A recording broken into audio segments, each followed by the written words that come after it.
우리가 신앙생활하면서 비극이라고 하는 게 있습니다. 교회 안에서 일어날 수 있는 비극이 뭘까요? 교회 잘 다니는데 신앙생활 열심히 하는데 뭐가 비극일까라고 하면 교회 다닌다는 사실 자체가 비극은 아닙니다. 뭐가 비극이냐면 교회 안에는 다니는데 교회 안에서 잘하는데 교회 문턱을 수없이 드나드는데 예배 분위기 속에서 살아가면서 정작 무엇을 배우지 못하냐면 믿음이라고 하는 걸 배우지 못하는 것이 신앙생활하면서 갖는 비극이 아닌가라고 생각합니다. 우리가 살펴볼 오늘 버가모 교회가 그런 교회입니다. 그런 갈등의 한복판에 그런 믿음의 그 예배가 있음에도 불구하고 믿음을 갖지 못했던 사람들에 대해서 오늘 하나님이 말씀하시는 거죠.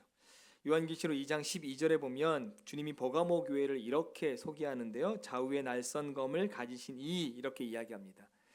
날선검이다라고 하는 두 가지를 의미합니다. 첫 번째는 하나님의 말씀이고요. 또 하나는 하나님의 심판입니다. 왜 주님께서 버가모 교회 앞에서 자신을 이렇게 나타나시고 소개하셨을까? 그건 버가모 교회가 꼭 알아야 될 것이 있기 때문에 이렇게 자신을 소개합니다. 첫 번째는 무엇을 알아야 되면 말씀으로 자신을 살피는 교회가 되어야 된다라고 하는 거고요. 두 번째는 하나님의 심판 앞에서 부끄럽지 않은 교회가 되어야 한다라고 한 두 가지 말씀을 갖고 자신을 소개합니다. 그러면 이 둘은 사실 따로 떨어질 수 없습니다. 동전의 양면과도 같습니다. 하나님의 말씀을 순종하는 사람에게는 생명과 축복이 따르는 건 당연하고요. 그 말씀을 거부하고 거절하는 사람에게는 결국 심판이 따라올 수밖에 없다라고 하는 건 우리가 너무나 잘 알고 있는 이야기입니다. 그래서 16절에 주님이 이렇게 말씀하시는데요. 그러므로 회개하라. 그리하지 아니하면 내가 내게 속히 가서 내 입의 검으로 그들과 싸우리라 이렇게 이야기합니다. 지금 주님께서 버가모 교회에 아주 분명하게 물으시는 겁니다. 이렇게 물으시는 거예요. 내 말씀 앞에서 회개하겠느냐? 아니면 이 말씀을 거절하고 심판받겠느냐라고 하는 아주 분명하게 지금 묻고 있는 겁니다.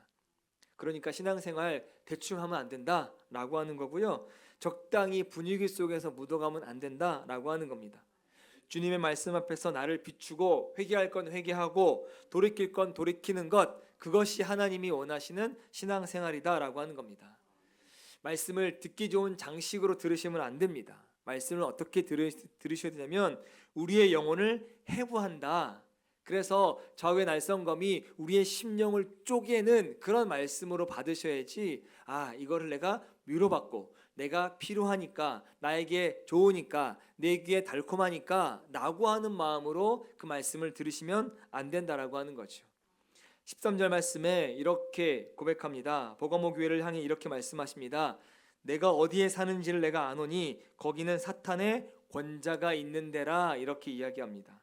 여기 권자, 사탄이 사는 곳, 지금 이 버가모 교회가 어떤 곳이냐면 굉장히 세속적인 도시입니다. 우상이 가득한 도시였습니다.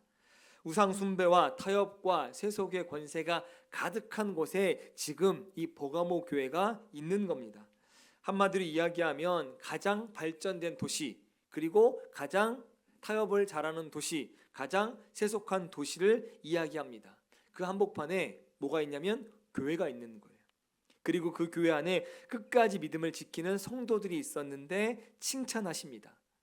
내가 내 이름을 굳게 잡아서 나를 믿는 믿음을 저버리지 아니하였도다 이렇게 이야기합니다. 칭찬입니다. 얼마나 귀한 칭찬입니까?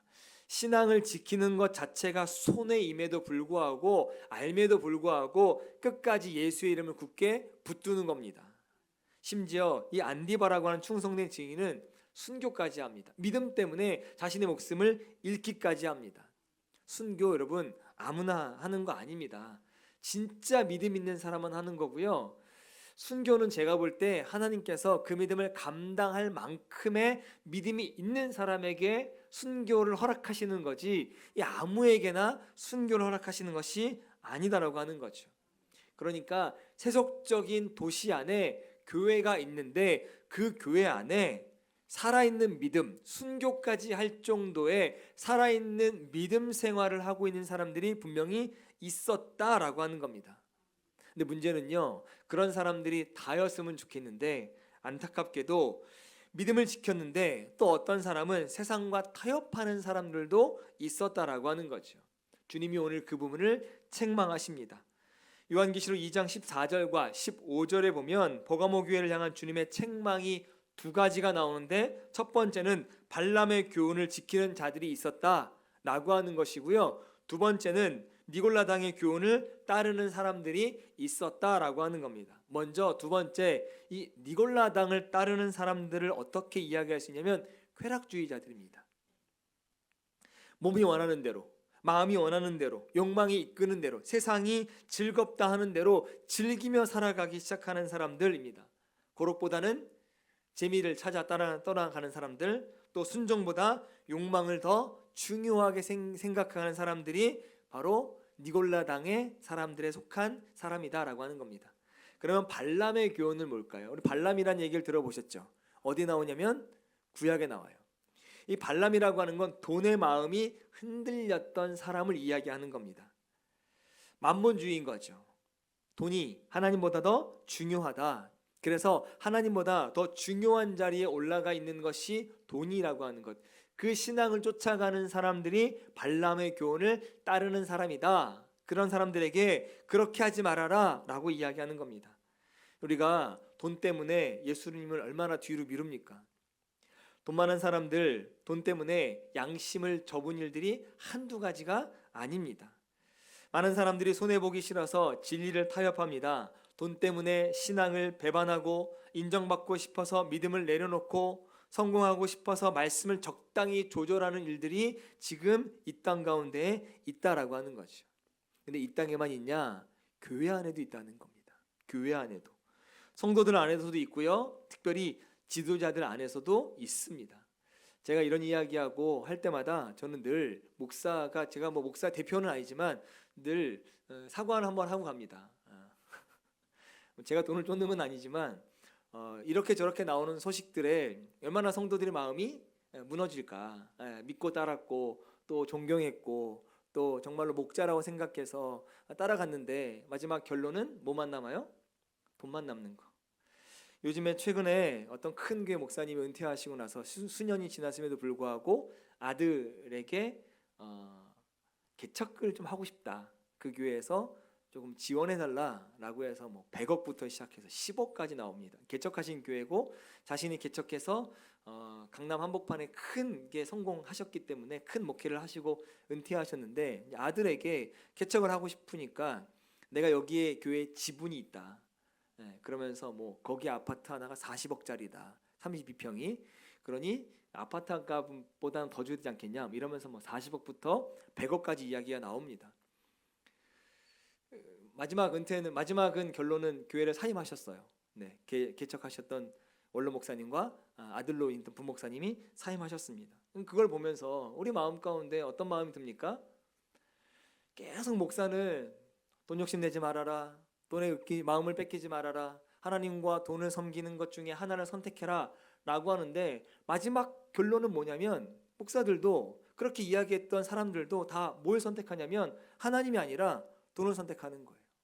만몬주의, 쾌락주의, 돈, 물질, 그런 일들이 우리 안에, 교회 안에 성도들뿐 아니라 목사들 안에서도 굉장히 심심치 않게 일어난다라고 하는 거죠. 그러니까 교회의 권위가 무너집니다. 이런 이야기들이 매스컴을 타고 또 심지어 요즘에는 유튜브, 온라인 가운데에서 너무나 많은 이야기들이 퍼지니까 교회를 다니던 사람도, 교회를 다니지 않는 사람도 교회를 향해서, 목사를 향해서, 믿는 사람을 향해서 손가락질 하는 거죠. 봐, 우리랑 다른 게 뭐야? 나는 그래도 돈을 쫓는 사람일 수 있지만 목사는 그러지 않아야 된다라고 하면서 말은 했는데 결국 남은 건 돈을 쫓는 목사.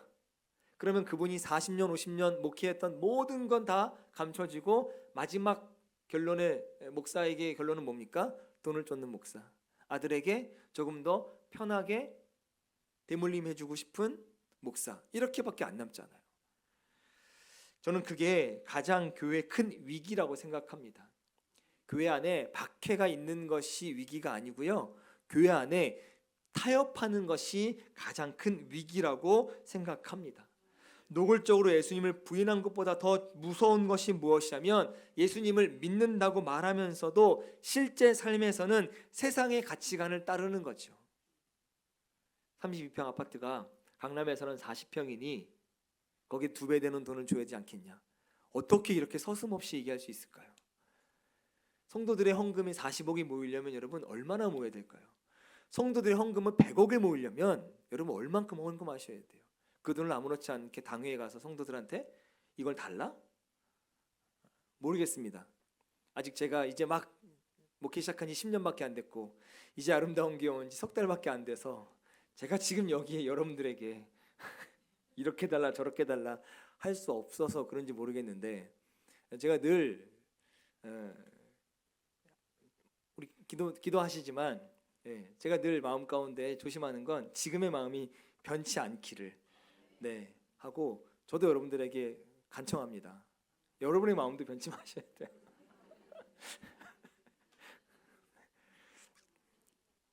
네? 뭐라고요? 한번 믿어보고 저도 그렇게 말하고 싶어요. 한번 믿어보세요. 네, 석 달쯤 되니까 저희 가운데 서로 간에 뭐가 있는 거 같냐면 제가 느낀 거예요. 제가 느낀 겁니다. 누구에게 들은 이야기가 아니에요. 제가 느낀 겁니다. 여러분들은 그래 하여튼 뭐 기도 가운데 정말 너무 감사하게 매번 감사하게 하나님이 보내주신 목사 뭐 기도한 대로 뭐 너무 감사합니다. 진짜 너무 감사해요. 근데 온 지 얼마 안 됐는데 그 기도하는데 뭐 1년 2년 지나고 났는데 따로 모여서 좀 보내주세요. 이제는 다른 데로 이런 기도할까봐 제가 겁나요. 여러분도 또 그거 있죠. 저 목사님이 이제 온 지 얼마 안 돼서 아직은 자신의 모든 걸 드러내지 않았고 얼굴 가리고 착한 척하고 인자한 척하고 또 설교 열심히 보니까 아직까지는 준비하는 것 같더라. 1년쯤 지났는데 이 목사는 설교 준비도 안 하고 서로 이런 마음이 있죠? 있죠? 없어요? 저만 그럼 불안한 거예요?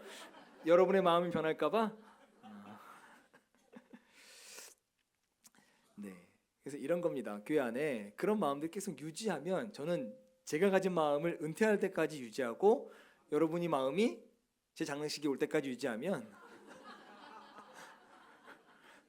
지금 안 오신 분들은 금요일 안 오신 거예요. 이거 봐요. 안 오니까 무슨 얘기인지 모르잖아. 여러분 왜 온지 모르죠? 이분들이 여기 쪽에 막 갑자기 분들이 오셔야 이게 설교에 연결돼요. 하나하나 뚝뚝 주일날만 와서 설교 들으면요 무슨 얘기인지 아무것도 몰라요. 그런 마음들 서로 제가 볼 땐 변하지 않으면 저는 우리 아름다운 교회는 분명히 하나님 칭찬하실 거라 생각합니다.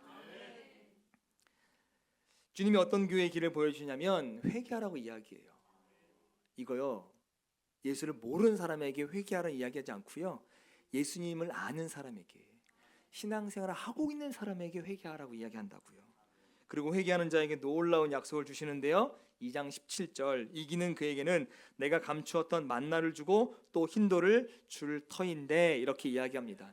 감추었던 만나가 뭐죠? 너무나 잘 압니다. 광야에서 이스라엘 백성들이 먹었던 하늘의 양식. 그러니까 주님은 세상의 쾌락과 세상의 돈으로 만족하려 하지 말고 내가 너를 먹이겠다, 내가 너를 채우겠다, 내가 너의 만족이 되어주겠다라고 말씀하시는 겁니다. 세상은 반대로 이야기해요. 돈이 있어야 행복하다, 돈이 있어야 즐겁다, 그래야 행복하게 잘 살 수 있다, 남보다 더 많이 가져야 된다 라고 이야기하시는데 주님은 그렇게 이야기하지 않으신다고요. 주님이 뭐라고 이야기하냐면 아니다, 너를 진짜 바르게 살게 할 건 나다라고 하는 겁니다. 세상의 떡이 즐거운 것이 아니라 하늘의 만나를 먹어야 내가 정말로 즐겁고 행복하다라고 주님이 말씀하시는 겁니다. 여러분 믿음의 사람은요 이 사실을 알고 있습니다. 세상 사람과 똑같이 먹고 일하고 살지만 만족의 근원이 달라요. 기쁨의 근원이 다릅니다. 힘의 원천이 달라요. 세상은 돈에서 나올 수 있지만 우리는 거기서 나오지 않습니다. 우리는 내 안에서 역사하시는 성령 하나님의 힘과 능력으로 힘의 근천이 되는 줄 믿습니다. 세상은 떡으로 배부르지만 우리는 하나님의 임재로 배부른 사람인 줄 믿습니다.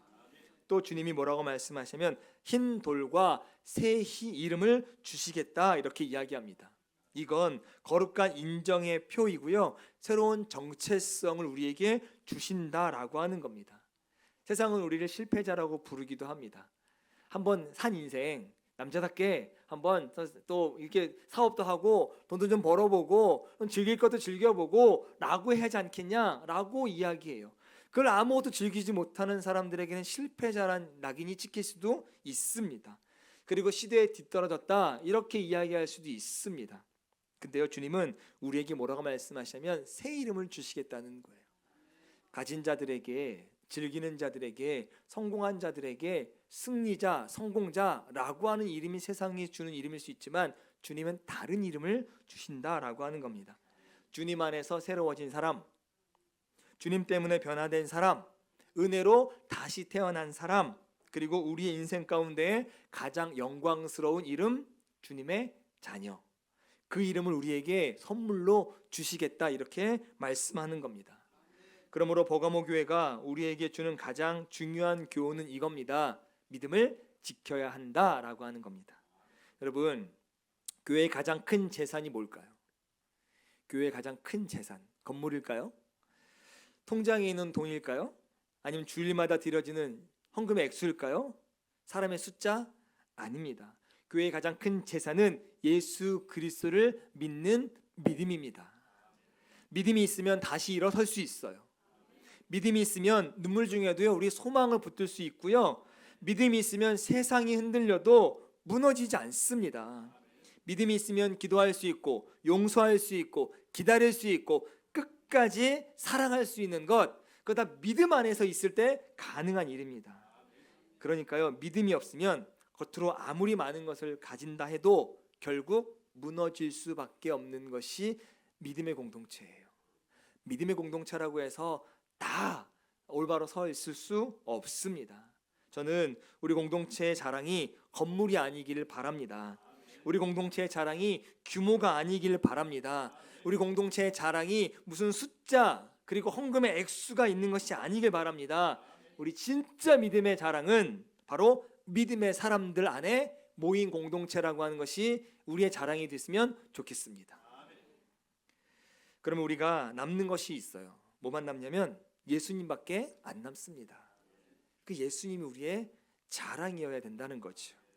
그리고 예수님을 붙드는 믿음, 그걸 자랑 삼아 살아가셨으면 좋겠습니다.